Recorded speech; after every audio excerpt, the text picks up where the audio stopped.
Okay. Alright, come.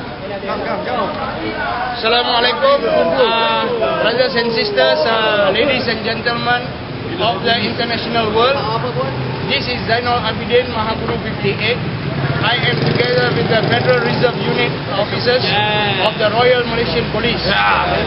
Here we are at this Jalan Tun Perak. I tell you frankly, we are a peace-loving nation. These officers here, they are just ensuring the peace and harmony of Malaysia. Malaysia is a stable country. We have elections 5 years once.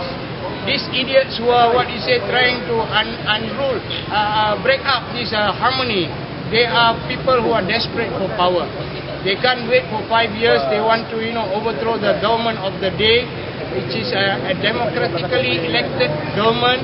They want to take over power by using the street protest. These police officers here, they come all the way from the southern state of Johor. They are here to take care of the peace and harmony of this country. Yes, from Ipoh also, from Ipoh. Okay, tuan-tuan dan puan-puan, rakyat Malaysia sekalian.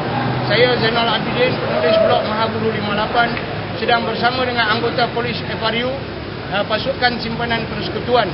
Pasukan Simpanan Persekutuan ini adalah kita punya wira-wira negara yang mana menjaga keharmonian dan keselamatan negara kita daripada dikocar-kacirkan oleh manusia-manusia yang kemaruh kuasa.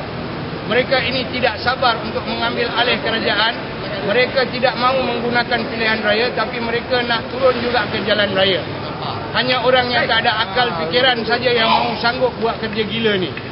Jadi hari ni kalau tuan-tuan tengok, banyak bisnes-bisnes yang mana telah rosak. Mereka tidak mendapat pendapatan. Jadi siapakah angkara semua ni? Ambiga dengan segala kunci-kunci pencacai ini.